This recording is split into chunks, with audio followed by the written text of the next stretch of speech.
오늘 제목이 선한 사람으로의 도전입니다. 심판하시지만 그러나 회복의 하나님이라는 제목입니다. 선한 사람으로의 도전입니다. 아모스 5장 14절과 24절 성경입니다. 하나님을 믿게 되고 또 하나님의 말씀과 뜻, 성경을 알게 되면서 누구나 여러 가지 생각을 합니다. 우리가 사는 방식과는 많이 다르죠. 하나님을 믿지 않을 때와는 많이 다릅니다. 그리고 여러 생각 중에서 반드시 평생에 걸쳐서 끊임없이 묻게 되는, 또 갈등하게 되는 물음 중 하나가 있습니다. 이것은 이겁니다. 나는 정말 선하게 살아야 될까? 그리고 어느 정도까지 선하게 살아야 될까? 또 누구에게 선해야 될까? 끊임없이 우리 평생 이 물음을 하게 됩니다. 성경은 계속해서 말씀하시죠. 선하고 바르고 정의롭게 살아라. 이 말씀을 들을 때마다 하나님의 뜻입니다. 우리 마음속에, 생각 속에 떠오릅니다. 나는 어떻게 선하게, 얼마나 선하게 살아야 될까? 반면 우리가 갈등하는 이유는, 우리가 느끼는 세상은, 또 사람들은 그렇게 선하고 또 바르고 정의롭지만은 않기 때문입니다. 성경은 정말 선하고 바르게 살라고 말씀하시는데, 내가 경험하고 피부에 다가오는 세상은, 사람들은 그렇지 않아서 또 갈등합니다. 나는 어떻게 선하게, 얼마나 선하게 살아야 될까? 사실 성경을 찾아봐도 한번 찾아보시면 좋을 것 같습니다. 금방 떠오르는 선한 사람에 대해서 몇 명인가 한번 생각해 보시기 바랍니다. 성경에 선한 사람이야, 정말 착한 사람이야, 누가, 어떤 사람이 몇 명이나 떠오르십니까? 사실은 많지 않습니다. 성경에는 세상에 착한 사람이 노아밖에 없었다라는 그때가 있었습니다. 아브라함도 아내를 누이라고 속이고 인간적으로 부족한 모습이 보입니다. 야곱도 아버지를 속이고 욕심을 내다가 평생 그렇게 살았습니다. 모세도 자기 욕심 때문에, 순수하지 못한 자기 자만 때문에 결국 가나안 땅에 들어가지 못하죠. 다윗이라고 심지어 가늠하고 사람을 죽입니다. 성경에 수많은 왕들이 나오는데 대부분이요, 악을 행했고 하나님께 벌을 받았고 심판을 받은 왕들이 대부분입니다. 성경에도 이런데, 우리가 느끼는 세상, 또 사람들을 보면 그렇게 선하지 않은데, 착하게 살지 않은 것 같은데, 그러면 나는 선하게 살아야 되나? 어느 정도까지 누구에게 선하게 살아야 되나? 이런 생각이 들 수밖에 없습니다. 성경은 선하게 살라고 말씀하시는데, 또 우리가 나는 선하게 살아야 되나? 이런 생각을 하는 이유는요, 사실 나 스스로도 선하게 바르게 살려는 마음이 강하지 않을 때가 있기 때문입니다. 그렇게 살고 싶지 않을 때가 있기 때문입니다. 오히려 내 마음에는 내 욕심, 내 정욕, 내 감정, 내 시기와 질투, 분노를 따라갈 때도 많습니다. 그게 더 크게 작용할 때가 많습니다. 하나님의 뜻을 알지만 내 마음, 내 감정, 내 생각이 우선합니다. 내가 선하게 살아야 돼. 내가 굳이 착하게 살아야 돼. 나는 구원받았는데 내가 왜 굳이 힘들게 선하게 살아야 돼? 내가 먼저 아니야. 나도 감정이 있는데. 우리는 평생 끝까지 이 물음을 던지게 됩니다. 나는 선하게 살아야 될까? 그러면 어느 정도까지 선하게 살아야 될까? 말씀을 듣고 또 말씀을 깨닫게 될 때마다 우리 마음속에는 그 물음이 떠오를 겁니다. 그런데 우리가 선하게 사는 것에 대해서는 분명히 기억해야 되는 것이 있습니다. 이 선함과 착하게, 바르게, 의롭게 사는 것은 절대 선택이 아닙니다. 시대가 바뀌어도 선택이 아닙니다. 선하고 바르게 사는 것은 하나님의 뜻이고 명령입니다. 반드시 요구하는 삶입니다. 예수님이 말씀하셨죠. 마태복음 5장 48절에 그러므로 하늘에 계신 너희 아버지께서 완전하신 것과 같이 너희도 완전하여. 이것이 명제입니다. 물론 선하신 분은 하나님밖에 없습니다. 그러나 그렇더라도 우리는 그 하나님을 닮아가야 된다. 선해야 된다. 선을 쫓아가야 된다. 이것이 분명한 정의입니다. 우리가 바르게 살아야 되는가라는 물음이 떠오르지만 바르게 사는 것은 우리의 선택이 아니고 하나님의 뜻이고 명령입니다. 그리고 우리가 선하게 바르게 살아야 되는 이유는 기억해야 되는 이유는요. 사실 분명한 심판이 있기 때문입니다. 앞으로도 나누겠지만요. 반드시 하나님은 심판하시고 평가하십니다. 지금도 수치를 매기고 계십니다. 잠언 15장 3절에 여호와의 눈은 어디서든지 악인과 선인을 감천하신다. 어디서든지 하나님은 수치를 매기고 계시고 평가하고 계십니다. 선하게 살아야 되는 이유는 선하게 살지 않을 때 아무 일도 일어나지 않는 것이 아니라 하나님이 기록하고 계시기 때문입니다. 우리의 선한 삶은 선택이 아니고 반드시 그렇게 되어져 가야 돼요. 그리고 사실 우리 하나님이 함께 하시길 바라죠. 하나님을 믿는 이유는 우리가 살아갈 동안 하나님이 함께 하시고 인도하시고 역사하시길 바라기 때문입니다. 기억할 것은 사실은 선한 사람에게 하나님이 함께 하십니다. 하나님이 함께 하셔 도우실 거야 이런 말 많이 듣지만 선한 사람에게 함께 하십니다. 선한 사람에게. 그냥 아무에게나 함께 하시는 것이 아니고요. 선한 사람에게 함께 하십니다. 절대 이것은 있거나 착각해서는 안 됩니다. 그냥 좋은 게 좋은 거로 넘어가서는 안 되고요. 우리가 선할 때 하나님이 함께 하십니다. 이것을 기억해야 됩니다.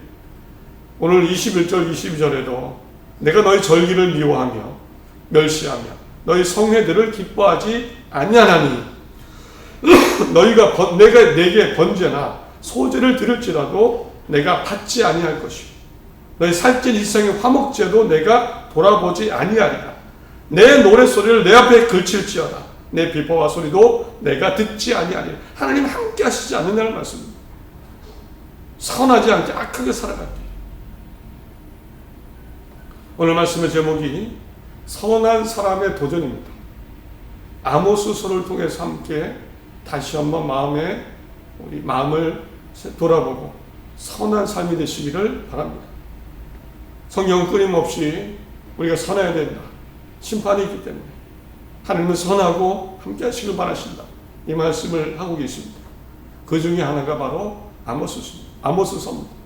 아모스서에는 정말 하나님이 죄를 수치로 따지시는 열거하시는 장면이 나오고 또 심판하시는 그 말씀도 나오고 그러나 회복을 마지막에 말씀하십니다. 오늘 말씀 나누면서 우리 본성이 어떨지라도 내가 아무렇게 살고 싶은 마음이 있어도 또 세상은 어떻게 되어질지라도 선하게 살고 하나님이 함께 하십니다. 하나님의 평가의 수치에 잘했다 칭찬받는 삶, 하나님 앞에 갔을 때 천국이 있는 삶, 그런 삶을 사는 가정, 인생, 또 교회, 나라가 되어가기를 간절히 바랍니다. 이스라엘의 드고아라는 남유다 광야에 아모스라는 사람이 살고 있었습니다. 이 아모스가 살던 곳은 광야 지역입니다. 성경을 보니까 뽕나무로 나오는데 시크미임이라는 주로 가난한 사람들이 맛이 별로 없다고 합니다. 가난한 사람들이 먹는 그 나무 열매를 그리고 또 양을 치면서 광야에서 지극히 평범하게 그렇게 살고 있었던 사람이 아모스입니다. 아마 아모스는 유다 땅에 살고 있었으니까 유다 지파였을 겁니다. 유다 지파니까 제사장이나 레위 지파는 아닙니다. 직접적으로 하나님의 일을 하는 사람은 아닙니다. 그런데 이렇게 평범하게 어쩌면 세상과 떨어져서 조용하게 살던 아모스의 삶에 큰 변화가 일어납니다. 바로 하나님의 계시가 보이기 시작한 겁니다. 하나님의 말씀이 들리기 시작했습니다. 하나님이 부르신 겁니다. 1장 1절 보면 아모스서 유다 왕 우시아의 시대에 곧 이스라엘 왕 요아스 아들 여로보암의 시대에 지진전 2년에 드구와 목자 중 아모스가 이스라엘에 대하여 이삭으로 받은 말씀입니다. 이때가 남유다 우시아 왕, 북이스라엘은 여로보암 왕 때입니다. 북이스라엘이 멸망하기 약 40년쯤이라고 합니다. 40년은 사실 좀 긴 기간이죠. 지금도 40년은 정말 급변의 긴 시간이죠. 북이스라엘이 멸망하기 40년 전에 아모스는 하나님의 말씀을 듣기 시작합니다. 북이스라엘이 722년에 멸망을 하는데 그 40년쯤에 하나님의 계시의 말씀을 듣기 시작합니다. 그리고 사실 이때는 정치적으로 안정적이었고 또 풍요로운 시기였습니다. 아주 풍요로웠다고 합니다. 여로보암은 영토를 확장했고 무역을 잘해서 사람들이 많은 부를 누렸습니다. 그때 아모스에게 하나님의 말씀이 들린 겁니다. 조용히 광야에서 사람들과 떨어져 살던 아모스에게 하나님의 말씀이 들렸습니다. 어떤 말씀이 들렸을까요? 왜 부르셨을까요? 사실은 사람들은 풍요롭게 살고 있었지만 북이스라엘을 포함한 남유다를 포함한 그 주변 모든 나라들 악하고 죄를 지으며 살고 있었기 때문입니다. 하나님은 아모스라는 평범하게 세상과 떨어져서 어쩌면 순전하게 살던 바르게 살던 아모스를 부르셔서 여러 나라 사람들의 죄를 고발하십니다. 드러내십니다. 내가 수치로 매기고 있다는 것을 사람들에게 알려줍니다. 그 내용이 아모스입니다. 아모스서입니다. 도대체 사람들, 나라들 어떤 죄를 지었을까요? 어떻게 살고 있었을까요? 삶은 풍요로웠는데 하나님은 1장과 3장에 걸쳐서 그 나라들이 지은 죄를 열거를 하십니다. 좀 지루할 수 있지만 7개, 8개 나라를 들어보겠습니다. 정리하면 이렇습니다. 먼저 다메섹입니다. 아람이라는 나라입니다. 1장 3절에 여호와께서 이와 같이 말씀하시되 다메섹의 서너 가지 죄로 말미암아 내가 그 벌을 돌이키지 아니하리니 이는 그들이 철 타작귀로 타작하듯 길르앗을 압박하였습니다. 길르앗은 이스라엘의 동편입니다. 그런데 이 다메섹 아람이 쇠 막대기로 곡식을 때려서 타작하듯이 그렇게 사람들을 괴롭혔습니다. 하나님은 서너 가지 죄라고 하십니다. 서너 가지 죄. 하나님은 이때 왕이 하사엘과 벳하단 왕이었는데 이들이 이렇게 사람들을 괴롭히고 죄를 쌓았습니다. 또 가사 블레셋입니다. 블레셋 성경에 많이 등장하죠. 6절에 여호와께서 이와 같이 말씀하시되 가사의 서너 가지 죄로 말미암아 내가 그 벌을 돌이키지 아니하리니 그들이 모든 사로잡은 자를 끌어 에돔에 넘겼습니다. 가사는 블레셋 나라의 5개 큰 도시 중 하나입니다. 블레셋은 틈만 나면 주변 나라를 침공했고 포로로 잡아갔습니다. 거기에 이스라엘도 포함됩니다. 그리고 잡은 포로들을 에돔에 팔아넘겼습니다. 우리 자주 들어서 무감각하겠지만 사람을 팔아넘긴 것, 인신매매, 비인도적인 그런 행위를 하는 나라, 가사 블레셋입니다. 또 두로입니다. 페니키아라는 나라인데요. 9절에 여호와께서 이와 같이 말씀하시되 두로의 서너 가지 죄로 말미암아 내가 그 벌을 돌이키지 아니하리니 이는 그들이 그 형제의 계약을 기억하지 아니하였고 모든 사로잡은 자를 에돔에 넘겼습니다.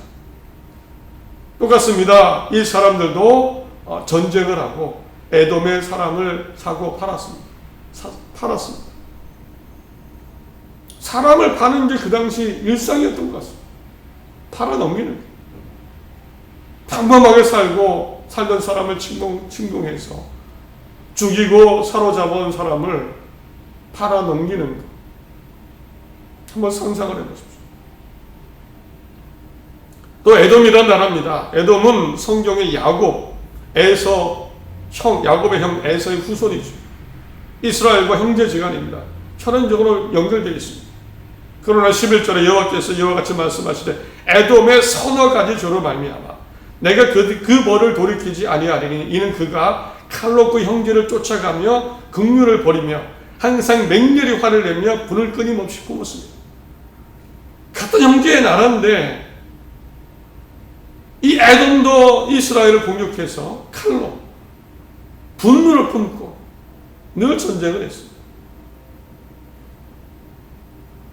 또 모압입니다. 2장 1절에 여호와께서 이와 같이 말씀하시되 모압의 서너 가지 죄로 말미암아 내가 그 벌을 돌이키지 아니하리니 이는 그가 에돔 왕의 뼈를 불살라 죄를 만들었습니다. 에돔 왕의 뼈를 불살라 무덤을 파헤쳤을까요? 뼈까지 불태울 정도로 잔인하고 비인륜적인 일이 벌어졌습니다. 그리고 남유다의 죄도 있습니다. 하나님을 믿는 나라입니다. 2장 4절에 여호와께서 이와 같이 말씀하시되 유다의 서너 가지 죄로 말미암아 내게 그 벌을 돌이키지 아니하리니 이는 그들이 여호와의 율법을 멸시하여 그 율례를 지키지 아니하고 그의 조상들을 따라 거짓 것에 미혹되었습니다. 하나님의 말씀대로 살지 않았고 미혹되었다. 우상 숭배하는 나라 남유다였습니다. 남유다까지도 마지막으로 북이스라엘입니다. 북이스라엘. 여호와께서 이와 같이 말씀하시되 이스라엘의 서너 가지 죄로 말미암아 내가 그 벌을 돌이키지 아니하리니 이는 그들이 은을 받고 의인을 팔며 신 한 켤레를 받고 가난한 자를 팔며 힘없는 자의 머리를 티끌 먼지 속에 발로 밟고 연약한 자의 길을 굳게 하여 아버지와 아들이 한 젊은 여인에게 다녀서 내 거룩한 이름을 더럽히며 모든 제단 옆에서 전당 잡은 옷 위에 누우며 그들의 신전에서 벌금으로 얻은 포도주를 마십니다. 가난한 자를 사고합니다. 주변 나라 일이 아니고요. 하나님을 믿는 사람들도 가난한 자를 팔아는 것입니다. 힘없고 연약한 자를 착취하고 성적으로 물러나고 주변의 문화를 흡수한 겁니다. 세상 쾌락으로 살고 신전에서 술을 마시고 저당 잡은 옷을 하나님의 전에 누워서 편하게 살고 죄에 대해 무감각해졌습니다. 풍요로운 삶을 살았지만 하나님 볼 때 전혀 선하지 않았고 또 가장 큰 문제가 뭘까요? 단순히 잠깐의 문제가 아니고요. 한 사람 몇 사람의 문제가 아니고 이런 일들이 일상화 당연해졌습니다. 당연해졌습니다. 죄가. 정말 일어나면 안 되는 건데 일상적이고 당연해졌습니다. 오늘 7, 8개 나라를 살펴봤는데요. 하나님은 반복적으로 표현하신 표현이 있습니다. 서너 가지 죄. 한 번도 빠지지 않고 이 표현이 꼭 나옵니다. 내가 서너 가지 죄로 인하여 그들의 죄를 돌이키지 않을 것이다. 그들의 심판을 돌이키지 않을 것이다. 서너 가지 죄, 저도 그냥 읽을 때는 3, 4가지 잘못한 게 크구나 라고 읽었는데 좀 찾아보니까 다른 의미가 있다고 합니다. 이 서너 가지 죄라는 표현은요, 히브리적 표현인데 강조할 때 쓰는 겁니다. 점층적으로 이제는 꽉 찼다는 의미입니다. 꽉 찼다. 우리도 이런 표현 쓰지 않습니까? 한두 가지가 아니야. 많다는 뜻이죠. 그런 의미, 비슷한 의미입니다. 서너 가지 죄. 서너 가지가 아니야. 수치상으로 죄가 가득 찼습니다. 단순히 짧은 기간 몇 사람의 문제가 아니고 온 사람들이 그랬고 당연하게 느꼈습니다. 사람을 사고 파는 것, 죽이는 것, 전쟁하는 것, 가난한 자를 억압하는 것, 하나님을 믿는 사람들도 이것을 당연하게 했고 수치상으로 볼 때 꽉 찼습니다. 꽉 찼습니다. 놀랍게도 하나님은 죄를 수치적으로 계산하고 계셨습니다. 계산하고 계셨어요. 이런 표현이 성경에 종종 나옵니다. 계산하셨고 이제는 더 이상은 안 된다. 그래서 하나님은 아모스를 보내셨고 아모스에게 죄의 목록을 말씀하셨고 알려주게 하셨고 그리고 심판을 전하신 겁니다. 좀 전에 말씀드린 7, 8개 나라들은 어떻게 됐을까? 1장 이후에 보면 나옵니다. 또 이런 표현이 반복되죠. 1장 4절 5절에 내가 하사엘의 집에 불을 보내리니 벳하단의 궁궐들을 사르리라. 7절에 내가 가사성에 불을 보내리니 그 궁궐들을 사르리라. 내가 두로성에 불을 보내리니 그 궁궐들을 사르리라. 내가 대만에 불을 보내리니 보스라의 궁궐들을 사르리라. 내가 라빠성에 불을 놓아 그 궁궐들을 사르되 내가 모압 땅에 불을 보내리니 그리고 궁궐들을 사르리라. 내가 유다 땅에 불을 내리리니 예루살렘의 궁궐들을 사르리라. 실제로 북이스라엘 나중에 남유다도 멸망당한 불의 탐험입니다. 하나님은 기록하셨고 그 증거를 죄의 증거를 보여주셨고 수치적으로 정확하게 계산하셨으며 하나님의 심판을 말씀하셨습니다.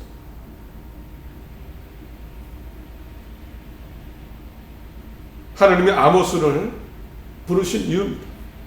그런데 정말 하나님이 보내신 것, 아모스를 보내시고 말씀하시면서 죄와 심판을 말씀하시면서 마지막 9장에 가면 전혀 어울리지 않는 말씀이 짧은 3계절 정도가 기록이 되어 있습니다. 사실 아모스서는 죄와 심판으로 끝나지 않습니다. 아모스 마지막 3절은 전혀 어울리지 않는 구절인데 이런 내용입니다. 13절에 여호와께서 말씀하신다. 현대인의 성경으로 읽어드립니다.